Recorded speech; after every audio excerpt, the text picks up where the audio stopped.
afternoon, I found not a single crumb on the floor. Now, can anyone here tell me how it's possible to eat several sandwiches and a slice of seed cake without dropping a single crumb? Or, come to that, a single seed? I promise you, sir, what I said about my supper was true. I remember exactly what I brought and exactly what I ate. I have no doubt of that, Mr. Lyons. Then what, sir? My point is merely that you were obviously not in coach 13 when you ate the sandwiches. On my honour, Mr. Holmes, I swear I was. Oh, you were in a carriage, certainly, but you were not in the carriage in which your sandwich wrapper was found. The coach where you ate your supper, the coach with the bullion, never made it to London. Mr. Holmes, this is confusing, began Masterson. Holmes interrupted. On the contrary, Mr. Masterson, it's very clear. The coach containing the gold was uncoupled from the train when it stopped for water, run into a siding by those awaiting it, and unloaded of its cargo at their leisure during the night. It was a perfectly dark night. There was no moon, so the railwaymen, as Mr. McGlinchey here has recently confirmed, could, from the water pump, see nothing of what was going on at the back of the train. But, Mr. Holmes, said Inspector Hopkins, the bad luck special has 13 coaches. Everyone knows that. And you will no doubt yourself have noted that we passed through exactly 13 coaches in our inspection of the train this afternoon. Oh, it has 13 coaches now, of course, Inspector, Holmes said. And it only struck me after we had left Bristol and its pleasant station-master Willets that he had described to us in detail his whole engagement with the loading of the gold and the departure of the train without once mentioning that he'd counted the coaches before the train left. The fact is, he didn't count them. He didn't think he needed to. The bad luck special had always consisted of 13 coaches. He wasn't to know that your accomplices at Bristol had added an additional coach to the train before it was attached to the coach carrying the boxes. A coach with its seats stripped out to make it practically identical to the bullion car. On that one night, the bad luck special had not 13, but 14 carriages. When the train stopped to acquire water, it simultaneously shed a coach. And it very nearly, he continued, turning back to Lyons, shed a guard, too. You're a very fortunate man, Lyons. I don't feel fortunate, sir. Your good fortune is that you are still alive, and that in turn is because you were fortunate enough to fall asleep. Imagine if you had not. The train stops. The thieves uncouple the rear coach with yourself inside it. As soon as you see them, you become a risk to them. There's no telling what they might have done. What I believe actually happened was that as they were releasing the carriage from the train, someone noticed that you were asleep inside. They took the opportunity to move you into the next coach, along with your tea can and sandwich wrappings. You may be thankful you did not wake at that moment. Masterson wore an expression of amazement. I am full of admiration, Mr. Holmes, but at the same time I feel somewhat desolated. This clearly means that someone in my organization has betrayed me.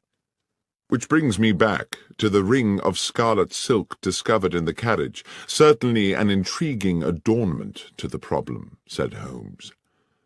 It could indeed signify the presence of a woman. But there is the mystery, I said, of how she got there, or what she might have done. I think, however, said Holmes, that is a mystery with a simple solution. At this point, Masterson appeared rather tragically stricken. You're thinking— Yes, said Holmes. You're thinking that my estranged wife, Laura— Dear God, that foolish woman— Oh, come along, Mr. Masterson. You know full well your wife had nothing to do with it. There was no one aboard the train save the 3 men here, driver, engineer, and guard, and none of them had anything to do with the robbery." The 3 railwaymen looked at one another as though they had suddenly had revealed to them their entitlement to a joint fortune. "As for the thieves," said Holmes, "they are to be located somewhere nursing a hoard of bullion, apart, of course, from their paymaster, who is sitting here with us. Is that not so, Mr. Masterson?" Masterson blustered and steamed. He was outraged. This was absurd. "How dare you, sir? What evidence have you for such an outrageous suggestion?" "I had misgivings from the beginning. I could not understand why you came to me so quickly after the theft had been discovered, when you had so much else to deal with. I see now that you were at pains to demonstrate to the insurance company that you were doing all in your power to recover the bullion because, of course, if you could have both the gold and the insurance money, you would have considerably augmented your fortune. But worse still, what your partners in crime would have done to Mr. Lyons, had he not had the good sense to fall asleep on the job, hardly bears thinking about. You were prepared not just to steal, but to be an accessory to murder." "This is speculation, Mr. Holmes. This would not stand up in court. You should be looking for another felon. What about that red silk ring?" "Ah, yes. You've been very subtle about that, Mr. Masterson, suggesting your wife's name one moment and the next assuring me that she could not possibly be implicated. I doubt whether you thought she would be, but you certainly sought to throw me off the scent. What was that item, if not a red herring? And is that not, for those who like to play games with words, another way to say a red herring? What fun you no doubt planned to have with that joke, Mr. Masterson, had you got away with this business. Now it seems the joke is on you. That was one pun, Mr. Masterson, which you would indeed have done better to have resisted." But whether justice was fully done is a moot point.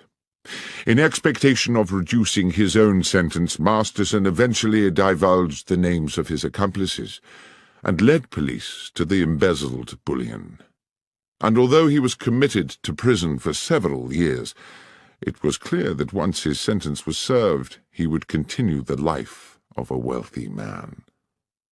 "I can't understand," I said to Holmes a couple of evenings later, "why you seem so damnably happy." "A man is never more content, Watson," he said, "than when doing well what his nature has fitted him to do. On which thought, will you pass me the tobacco pouch?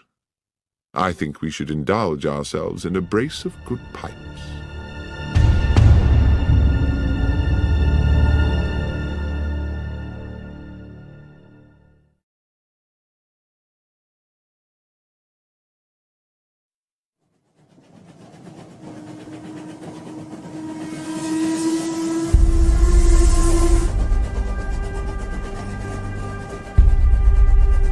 The Trinity Vicarage Larceny.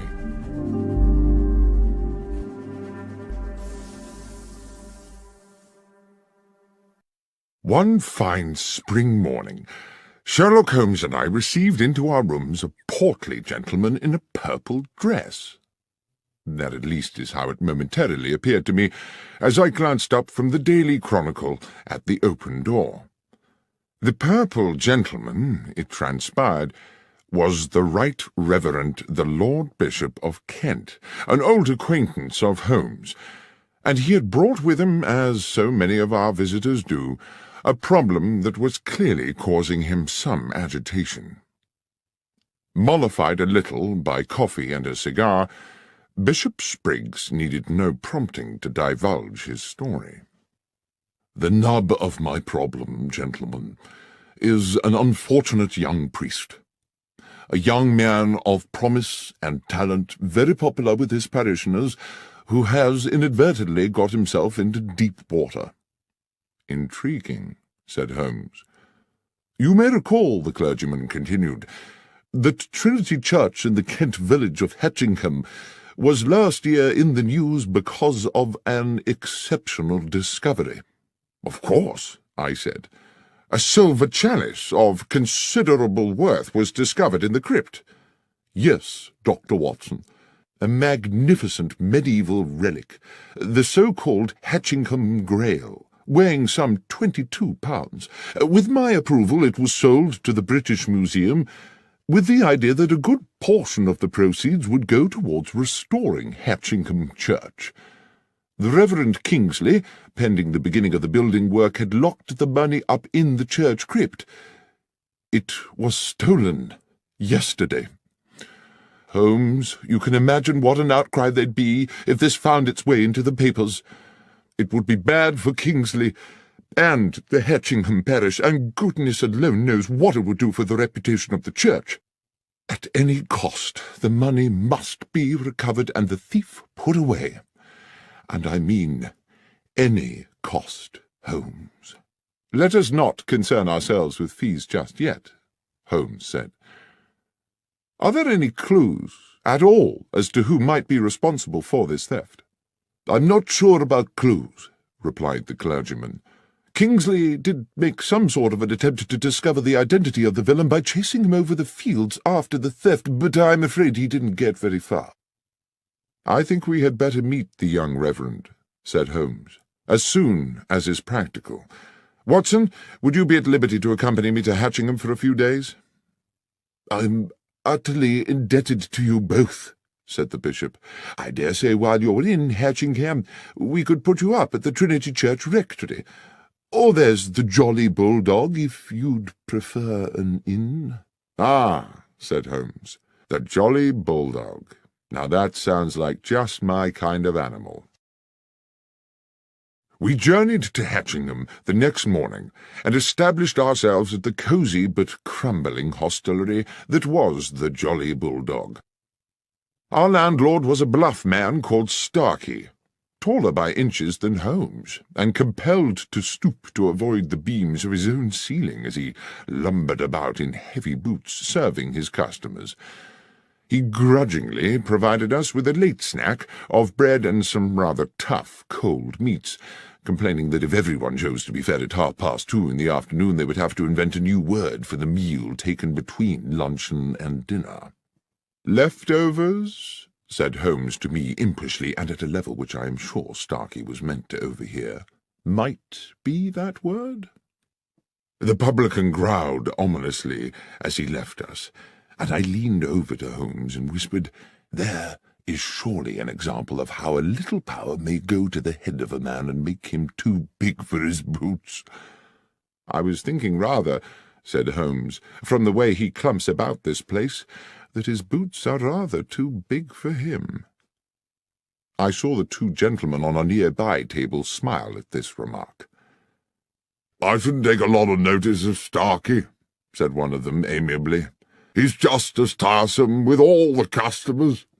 The gentleman introduced himself as John Hapton, and his companion as Matthew Winslow. Although neither Holmes nor myself disclosed the details of our mission to Hatchingham, it seems they knew we were expected, and it turned out that both gentlemen were members of the parish committee, and were fully apprised of the theft, though they were quick to assert that it was not yet public knowledge. "I hope you will be successful," said Hapton, "in bringing this thief to book. We are fond of our vicar, and he has been a deeply troubled young man since it happened." The Reverend Kingsley's house was accessed from Hatchingham Lane by a short stone path. A few steps beyond the vicarage stood the church, with, on the west side, a moderate-sized graveyard. On the other side, with its own access to the lane and shaded by a handful of fruit trees, stood Cherry Cottage, which we would later discover to be the residence of the verger and his wife. The Reverend Kingsley was a man in his early 30s, small in stature but of good looks, his clerical dress the quintessence of neatness. While clearly stricken by his predicament, he remained calm and articulate, and did his best to make us welcome in a pleasantly appointed parlour whose deep-coloured, thick-piled carpet and embroidered cushions evidenced a delicate sense of taste. "It's a relief to see you, gentlemen," he said. "The bishop told me all about you, about your many successes in solving complex cases. The problem, as you know, is that while we saw the thief escape, we were unable to establish his identity. However, there are one or two factors which, though they seem opaque to my own consideration, might prove illuminating under your own, if I might show you." "I would be most grateful, Mr. Kingsley," Holmes said. "First, though, I see that you have recently held a meeting in this charming room. I presume that apart from the 3 other gentlemen present, the 4th was yourself? You keep the side chairs in another room, I take it." "Good Lord, how did you know all that?" "Oh, it's a simple matter. The carpet beside the window has indentations of 4 chairs, and therefore I presume 4 people, but there are no chairs in the room whose feet would match." "Well, yes, you are, of course, quite correct," said Kingsley with a broad smile. "The parish committee convened here just yesterday, as we do each week. Yesterday was the day I broke the news that the Grail money had been stolen, and I hope that that news will remain privy to the committee members until such time as the thief is caught, but—" The vicar paused, and Holmes said, "Please, go on, Mr. Kingsley." "But," continued the young clergyman, "the gentlemen on the parish committee are the same 3 who sat here 2 weeks ago, when I revealed that the money for the Grail was in the crypt of the church. Only they and I knew of the fact, you see, so I can no longer be as confident as before that they are all honest men, which is a most unfortunate thing." "It was all in cash, I presume," Holmes said. "Yes, Mr. Holmes. I kept cash so that I could employ local men to restore the church and pay them by the day. I have little time to run to the bank and make a withdrawal every time a man finishes plastering a wall." "The money was under lock and key?" "Yes. There is a safe in the crypt where the church's small treasures have always been secreted." "And the crypt itself is locked?" "Yes. It can be entered either from within the church or by a door leading from the churchyard, and both those doors are locked at night. Mr. Holmes, I do hope you can help me with this. I don't know how my flock will ever forgive me if that money is not returned." "Then perhaps, if you can bear to go over it all again, you would be so kind as to tell Dr. Watson and myself the circumstances of the robbery." "Yes, of course. 2 weeks ago, looking out of this window on a Monday morning at about 11, I saw a man, I'm fairly certain it was a man, standing at the lich gate and looking over into the churchyard. I would not have given this a moment's thought, except that he wore a hat with an unusually wide brim, and had it pulled so low over his eyes, and his collar so high that one could not distinguish his features. As I say, I cannot even be certain it was not a woman, except for his way of moving. I watched him for a good 10 minutes before he turned and strode back along the lane towards the village. That same afternoon, this time from an upstairs window, I saw him again, but now further along the lane, standing under a tree and once again seeming to study the church and its grounds. His contrived anonymity naturally put me on my guard. In the evening after those first 2 sightings, I was sitting in that very chair, Dr. Watson, which you are currently occupying, when a thought hit me like a bolt of lightning, a thought which you no doubt will be surprised had not occurred to me earlier, that this stranger might have designs on the money in the crypt. After this alarming epiphany, I spoke to my verger, Sam Manners, and his wife May, who keep house for me. They live in Cherry Cottage, which, as you will have seen, stands on the lane beside the church's lich gate. There's a short cut from their back door to this house, which they employ when they wish to see me. I mention that because, as I think you will agree, it bears upon the matter. I asked them to report to me if this sinister figure or anyone else unknown to them appeared in the vicinity of the church. And indeed, it seems as if the man in that hat had begun to watch my whereabouts, because first May Manners, then her husband, reported to me that they had indeed seen the man in the hat. I began to feel that an attempt on the money was imminent. I resolved, then, to remain in the vicarage or the church grounds until I was certain that the threat had passed. I instructed Mr. and Mrs. Manners that if they saw the stranger again they were to take the short cut to my house and inform me immediately, but they were under no circumstances to approach him. And now we come to the day of the theft. Sam Manners was whitewashing the walls of the church. At this point Holmes stood up. "I think it would be as well, Mr. Kingsley, to acquaint ourselves with the geography of the church and its grounds. Might we continue outside?" A rapturous afternoon of sunshine and birdsong greeted us as we left the vicarage and walked out into the churchyard, where the Reverend Kingsley commenced our guided tour. I immediately began to locate us on a mental map of Hatchingham village and its surrounding areas, a practice I learned in my military days and which has served me well in civilian life. I could see in my mind the large oblong of farmland, about 2 miles across, with Hatchingham village and the church almost at opposite corners. This substantial area of land was surrounded on all 4 sides by public roads. Mr. Kingsley took us through the grounds on a grassy path which ran along the side of the church up against the gravestones of the churchyard. "This is the wall of the church Sam Manners was painting that morning," said the vicar. "He worked for a couple of hours, and at 12 o'clock I sent him off to his cottage for his regular midday meal.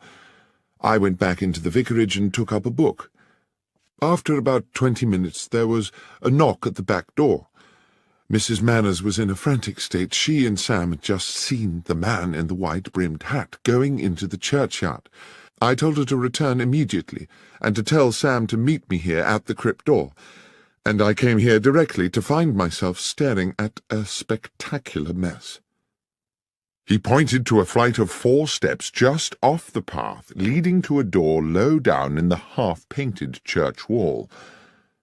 "The door to the crypt," he said, "from which the thief must have made his exit, and, not expecting to encounter a paint bucket, presumably kicked it flying in his haste to escape." A residual expanse of powdery white, still damp in places, stained the flagstones at the bottom of the steps. "Sam was with me within seconds," continued the vicar. "We could see nobody, but we soon guessed which way he'd gone. If you'll follow me, gentlemen." The vicar led us a little further along the grassy path, to where the churchyard ended in a wooden fence. Set into the fence was a stile leading on to a footpath. "That," said the vicar, "was his escape route."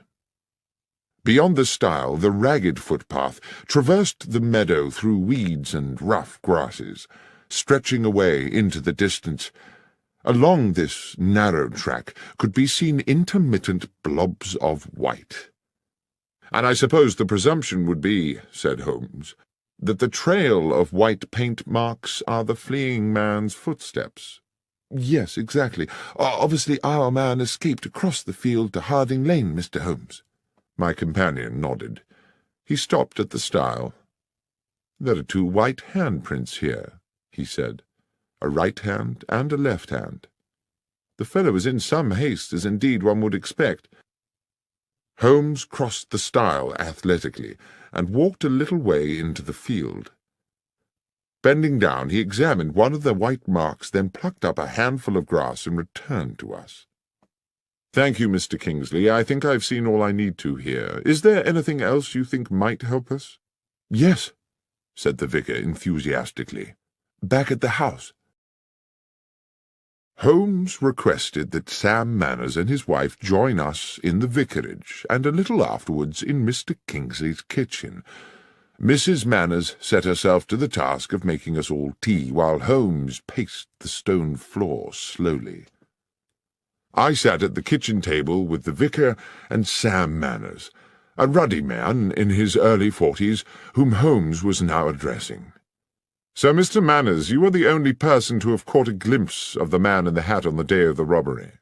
"I believe so, sir. I was at the window taking my lunch. I saw this feller in the big hat looking up and down the lane a few times as if to check all was clear, then enter the churchyard. Straight away I said to Mrs. Manners to go by the back door and tell the vicar. And you yourself waited in the cottage until Mrs. Manners returned?" "I did, sir." "For how long?" "Not more than 2 minutes. She told me the vicar wanted me to meet him out by the church. I dashed right out." "And found the Reverend Kingsley waiting for you?" "Yes, sir, and the door to the crypt wide open, whitewash everywhere." "The crypt door had been locked before you went to lunch?" "Oh, yes, Mr. Holmes, it always was." "And that was when you noticed the trail of paint?" "Exactly, sir, and set off to follow it. You must have only been a short way behind the thief." "Must have been, sir, but he moved like the wind. We was across that meadow in less than 5 minutes. It's a good 4 furlongs, and never caught up to him. But what we found at the opposite side clinched it." Here Mr. Kingsley interrupted. "Sam means this," he said, and produced from a drawer a wide-brimmed black velvet hat, inexpensively made, and in shape rather resembling the sort of thing one sees worn by picadors in pictures of bullfights. Holmes took the hat and turned it around in his hands. "It was me found it, sir," said Manners. "I was running a bit ahead of the Reverend, hoping to catch up with our thief, and as soon as I was over the stile I saw it in the grass by the road, just where I suppose it had fallen from his head." "Well," said Holmes, "while I cannot see yet how that will help us, with your permission I shall take it away with me." "Of course," said the vicar. "We'll leave you then, but by way of that path across the fields. I'd rather like to follow the route taken by our escaping felon." And so it was that we made our farewells and set out from the churchyard across the wide meadow towards Harding Lane.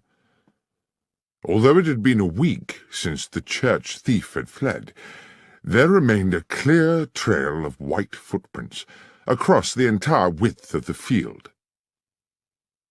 The path ended at another stile, which gave onto the shaded narrowness of Harding Lane. We calculated that to return to Hatchingham village we could go in either direction around the perimeter of the meadow. We took the route west along the Pincham Road rather than going east and back via the church. As we walked, my companion looked repeatedly this way and that, into the fields at the roadside, the patches of scrubland, and the bushes and trees. "If you note anything, you must let me know, Watson." And I agreed that I would. But the fields lay bright and innocent in the late afternoon air, and the trees were populated only by birds jubilantly enjoying the sunshine. Then, as we crossed a bridge over a gurgling stream, Holmes stopped halfway. "There's something there. Do you see?" He pointed to the bank of the stream, above which a hawthorn overhung the rushing water. "Something in that bush. A pair of somethings, unless I'm mistaken." We clambered over the balustrade of the little bridge and dropped onto the bankside. The hawthorn was thick, and even at close quarters my eyes were at pains to penetrate into its depths. Holmes, using a fallen branch the thickness of his arm, smashed his way into the bush. His soft cry of triumph told me he had found something, and he reached in and retrieved in one hand a large pair of leather boots. "What do you think, Watson? Is this or is this not the footwear of our thief?" "They're certainly large, those of a very big man, I should say, and there are white marks on the soles. Shall we see how they fit those prints on the church meadow?" "I think we can assume that much, Watson. But what would induce the villain to jettison his boots here?" "Perhaps," I said, "he thought he was still being chased, and knew that if he were caught wearing them he would be recognized straight away." "Equally suspicious if he'd been found with no boots at all," said Holmes, "though I suppose he may have carried a spare pair of shoes with him. Watson, it is fairly clear to me the thief is a local man. Why, unless he feared to be recognized, would he indulge in such an elaborate disguise? Let us go back to the Jolly Bulldog. That, after all, is where the locals like to congregate." In fact, on our return to the inn, we found John Hapton and Matthew Winslow, the parish committee men we had met earlier, having returned to, or perhaps never having left, the same table. As we sat down, Holmes placed beside him on the floorboards the pair of boots we had found in the hedgerow, causing the two gentlemen to look at them inquisitively. When Starkey, the landlord, arrived to serve us, the first thing he said was, "Your boots, gentlemen?" "Not ours," said Holmes. "We found them in a bush in Harding Lane." "Strange what some folks'll throw away," said the publican. "They looks in prime order to me." "Hardly been worn," Holmes replied, and then he asked, "Would these boots fit you, Mr. Starkey?" And seeing our companions on the nearby table watching, he added, "Or either of you, gentlemen?" "Not me, sir," Starkey replied, rather more amiably than I had expected. "I know my boots look weighty, but my feet ain't so big as you might think. It's just I'm subject to blisters." "But you find big boots help your blisters?" I asked, my experience of patients suffering with that condition telling me the opposite. "No, sir. To start the blisters, I need to put on 3 pairs of thick hose, so I always gets my boots well over my proper foot size." Then, rather sardonically, he said, "Thank you, though, for asking, sir." Mr. Hapton on the next table asked, "Do you mind me asking, sir, what's your interest in boots?" Holmes said, "It's an investigation we are conducting in which boots have, well, some scientific significance." Then to me he whispered, as our neighbour turned away with a disbelieving grimace, "It's as I thought, Watson. We have our culprit." "Starkey? No, not Starkey. One of these—" And I indicated with my thumb the 2 men from the parish committee. "No, Watson." "Who, then?" "These boots, Watson, do you observe nothing untoward about them?"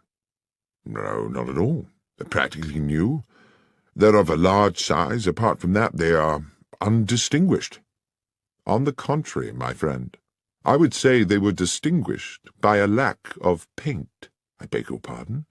"I mean, Watson, that there are white marks on the soles, to be sure. But tell me, pray, how a man with his hands covered in whitewash could have unlaced and removed his boots without leaving marks on the laces?" "I don't know," I said, "but it would be a singular coincidence if someone completely innocent had jettisoned a pair of boots with paint on the soles." "There is no coincidence," Holmes said. "These boots were undoubtedly left here by the thief, but not in the way we were intended to believe." "Are you suggesting that you know who the thief is?" "The thief, Watson, is the Reverend Kingsley himself." "But how could it be, Holmes? There was no time for him to escape across that meadow and return to the vicarage in time to meet Sam Manners outside the church. How can a man chase himself across a meadow?" "As you know, Watson, we are due to meet the bishop this evening at Trinity Vicarage. So let us finish our meal. I will explain everything there." We had promised the bishop an interim meeting at the vicarage to advise him of our progress in the case, which no doubt the clergyman expected to be only moderate this soon after our previous meeting. But we had hardly settled to our sherry in Mr. Kingsley's comfortable parlour than Holmes declared dramatically, "You will no doubt be delighted to know, gentlemen, that Dr. Watson and I have solved the case." I did not think it my business to confess that after my previous conversation with Holmes I was as much in the dark as anyone, but I sat quietly sipping my sherry while I watched my friend open the bag we had brought from the inn and remove the 2 large white-stained boots we had found beside the stream. The bishop's eyes widened. I have to say, he looked incredulous. Mr. Kingsley, too, wore a sceptical smirk and raised his eyebrows. "Please tell us, Mr. Holmes, what you think you have found?" "Dr. Watson and I found these," Holmes explained, "in a bramble bush in Harding Lane. Big boots suggested we were seeking a big man, yet the footprints told us his stride was short. It was our landlord at the Jolly Bulldog who enabled me to understand the dichotomy. He is a man who buys bigger boots than his foot size in order to accommodate extra socks. Our villain, however, bought his bigger boots in order to accommodate another pair of shoes, leaving the footprints of a bigger man than he is himself. Is that not so, Mr. Kingsley?" The young vicar, I thought at the time, if he was guilty of anything, was heroically cool about it. He betrayed nothing but genteel surprise.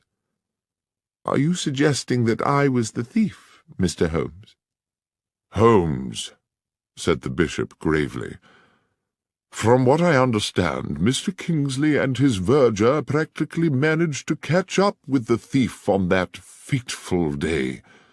What on earth do you think is the evidence for this assertion?"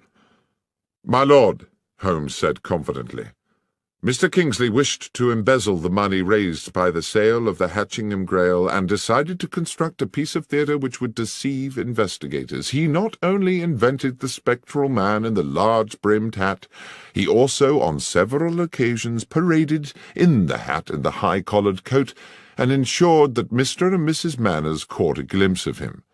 On the day of the theft, having sent Sam Manners to lunch, he came back here to the vicarage, assumed the disguise, showed himself at the cottage window where Manners was eating, and proceeded into the churchyard.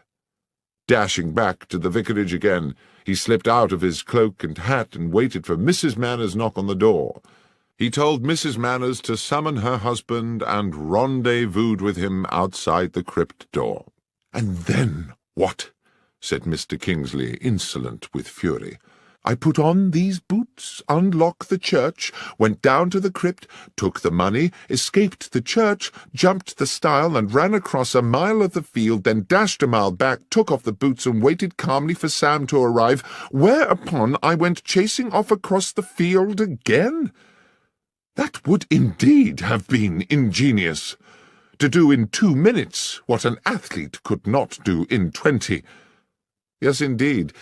The question, as my friend Dr. Watson has clarified, is precisely, how may a man chase himself across a meadow?" "And the answer?" asked the bishop. "No one will ever know at what point you took the money, Mr. Kingsley. As the keyholder you are free to do it at your leisure, and, for all one knows, it may never have been in the crypt safe in the first place. Certainly there was no need for you to waste time on it on the day we are discussing. You wished to ensure there was just enough time with Mr. Manners at lunch for you to get to the crypt door and kick over the whitewash bucket. And of course you had given Mr. Manners the task of whitewashing that particular part of the church wall, simply to ensure that there would be a bucket there to be upturned. That was all you needed to do, because, and here is the thing, you had made the footprints across the field on the night before. You had also, I have no doubt, planted the boots in the hedgerow on the same occasion, making sure they had plenty of white paint on the soles. Foolishly, you forgot to daub a little on the shoe laces." At this point, the vicar dropped into a chair as though all resistance had suddenly fled him, and I believe that as Holmes proceeded, we all realized that he was now approaching a devastating conclusion. "At some hour of that night, Mr. Kingsley, having splashed so much whitewash on the underside of the boots that your hands were gloved with paint, you planted your white-printed trail along the footpath across the meadow to Harding Lane. Afterwards you dropped the wide-brimmed hat by the stile and jettisoned the boots in a bush further along Harding Lane. The trail of prints was therefore neatly in place for the deception next morning, and I dare say you were solicitous to keep Mr. Manners away from the stile, where he might prematurely stumble upon your, if I may so misname it, handiwork. But one moment, said the bishop. If Mr. Kingsley had dropped the hat the night before, how could he have been wearing it that morning? Well, of course, that's simple, said Holmes. There were two hats. And finally, there was the question of the keys. What question was that, Holmes? I asked. I don't recollect any mention of keys. Precisely. There was a distinct absence of any such mention. Why? Because a key would have been needed to enter the crypt, and Mr. Kingsley thought it better not to raise the tricky matter of how such an intruder might have got hold of one. The pale face and slumped figure of Mr. Kingsley indicated his utter defeat. The bishop clearly needed no further convincing. "The money, Kingsley," he said. "Have you spent it?" The vicar looked bitter. "I'm a gambler, Bishop. And the truth is that over the years I have burdened myself with appalling debts. I started to use the church money bit by bit. I meant to return it one day when I had a big win, but money runs through my hands like water. There's little of it left." "Then it's a matter for the police," the bishop said. "And we must find a new vicar for Hatchingham. I fear that you, Mr. Kingsley, will for many years be the incumbent of a much dingier parish."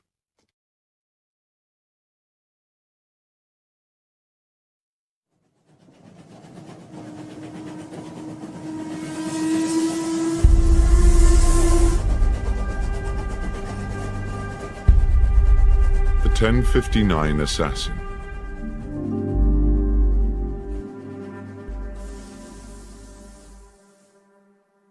It is now well known that the investigations of my friend and companion Sherlock Holmes, which I have had the privilege to document over the years, represent only a small portion of his life's work. Many other cases have fallen into the obscure well of history. But nothing departs this world without leaving some trace or memory, and now and then an old story rears its head. So it was with the events of the Stovey murder. A letter came to Holmes one morning at our Baker Street apartment from Samuel Carpenter, an elderly publican at the Horse in Colours hostelry in the Kent village of Stovey. Several years previously, Samuel Carpenter had been a witness at the trial of Arthur Weeks, a local villain accused of intimidation, abduction, blackmail, and grievous bodily harm. Holmes had been involved in helping police on the case with footprint evidence, and thus had come to meet the amiable publican. I suppose we never expected to visit the quiet settlement of Stovey ever again, but the letter contained a clear and urgent summons. "Dear Mr. Holmes, you did say when we made our farewells 4 years ago that if ever there should be a day when I had need of your assistance, I was to write to you immediately. I'm afraid, sir, that day has come. A terrible set of events has clouded my life, and I am quite at a loss. Arthur Weeks, that ruthless villain you helped put away, died in jail a few months ago. Ever since then his son, Henry, has been making our lives a misery. I found my dog Catcher shot dead in the field, and twice a dead fox in our water tank. I started getting letters threatening to burn down the inn, telling me I should one day wait in vain for my wife to come home. Terrible things, but all written anonymous. Then he brazenly come and drink at the inn as innocent as you like. Well, last week our son Jack told Weeks straight there, in front of all my customers, that he'd gone too far and he'd better prepare himself for some serious consequences. I wish he had not done it. 2 days afterwards, Weeks was found shot through the head, and my Jack is now being arrested as a murderer. If there's anything you may be able to do, Mr. Holmes, please come immediately." I knew that Holmes had taken strongly to the publican, so it was hardly a surprise to me when he asked, as is his way, whether I had any pressing engagements over the next few days, and, when I said no, instructed me to pack immediately an overnight bag. Within an hour we were aboard a Kent-bound train.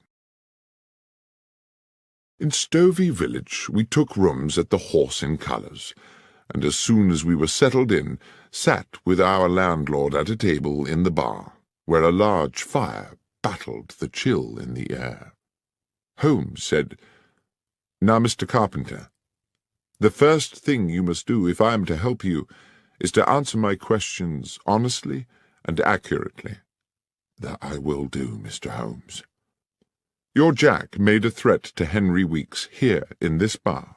"Yes, sir." "And 2 days later Weeks was found dead?" "Dead with a shot through his head, just outside the village where Nightingale Lane crosses the London railway line, and his horse tied up nearby." "And they came to arrest Jack when?" "That very night. But Jack wasn't here, of course." "Wasn't here?" "Jack couldn't have killed him, Mr. Holmes. Jack was already aboard the London train when Weeks was killed. He was off to buy himself a suit for his wedding. I took him to Stovey Station myself that evening to catch the 10:59. There weren't a moment when Jack left my sight. I watched him get on that train and waved him off as it left. But the police didn't seem to think that counts for anything.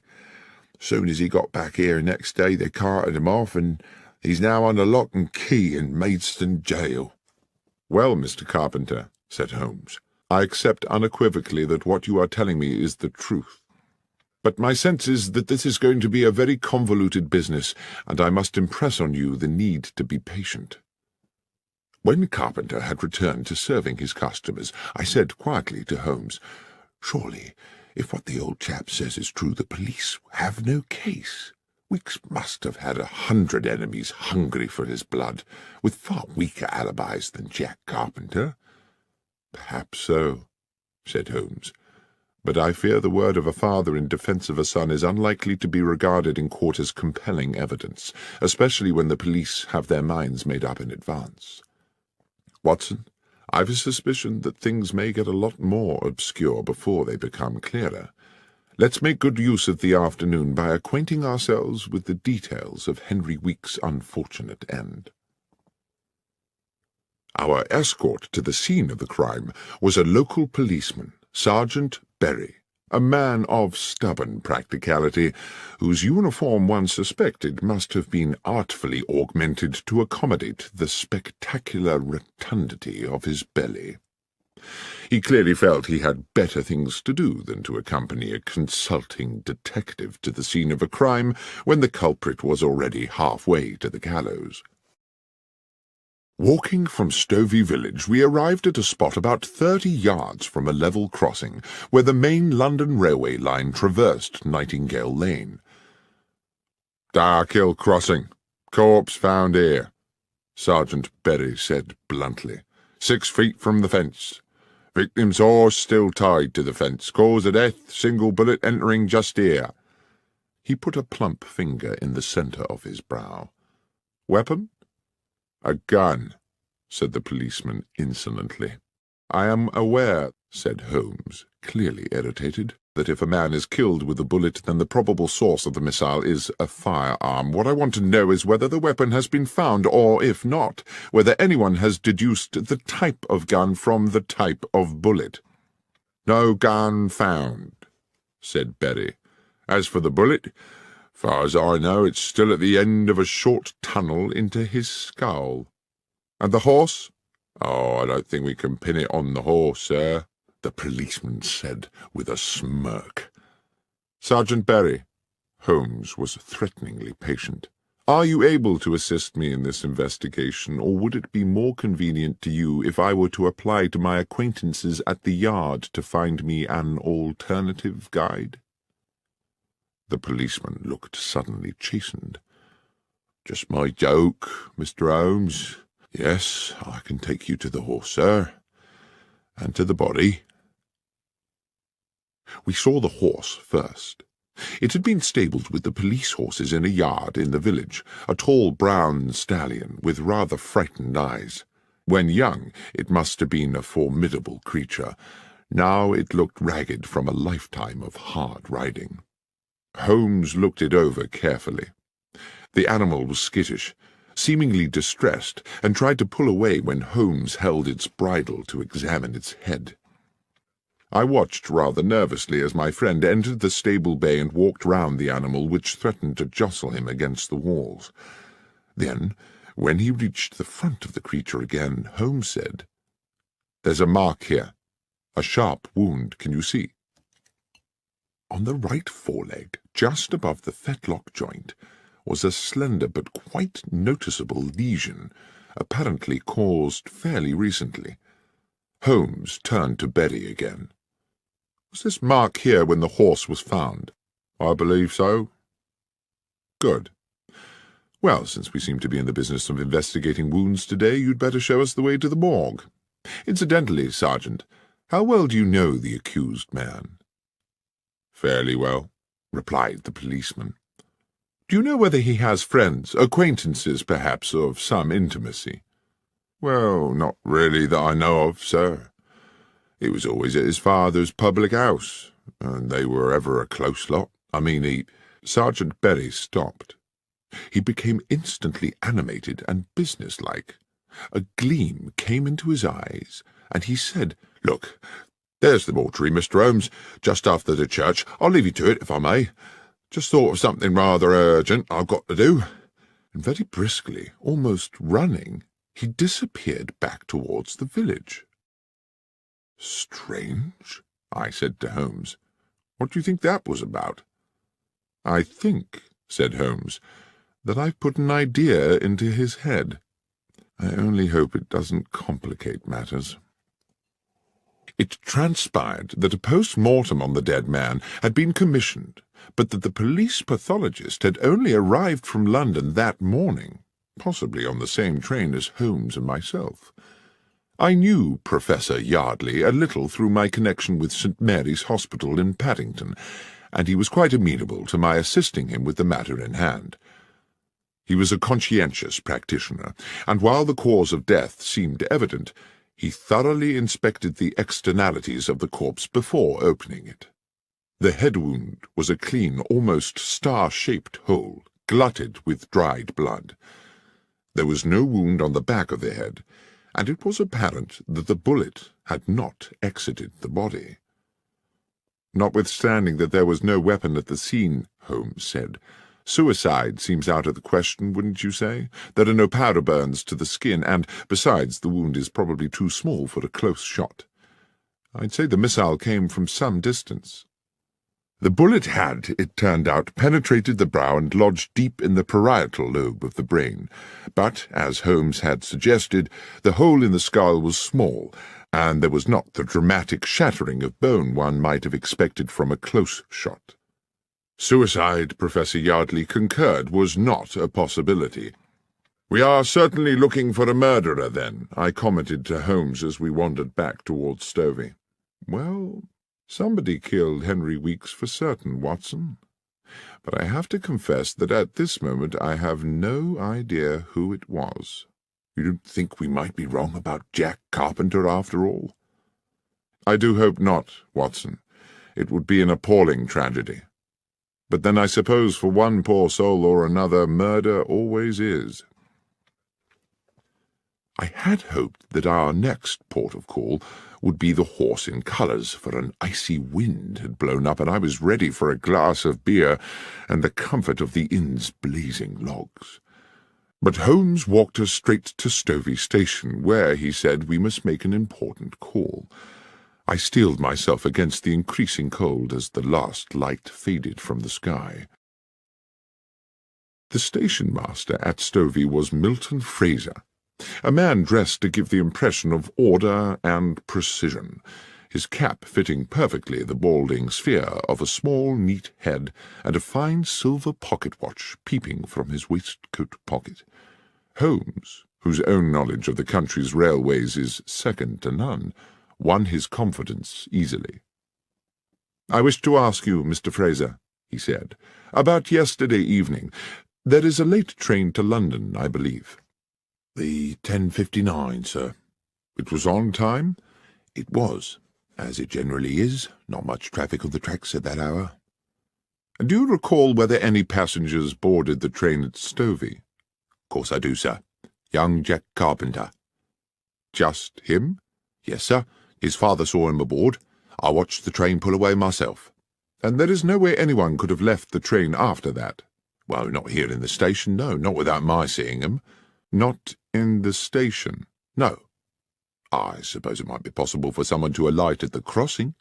"The level crossing?" "Yes, sir. The 10:59 always stops at Darkhill Crossing for a few minutes. Safety precaution, sir. Thornley Bridge over the Stour is considered unsafe for two trains until they finish the repairs, so the 10:59 up train must wait until the 11:04 down has come through." "And this happens every night?"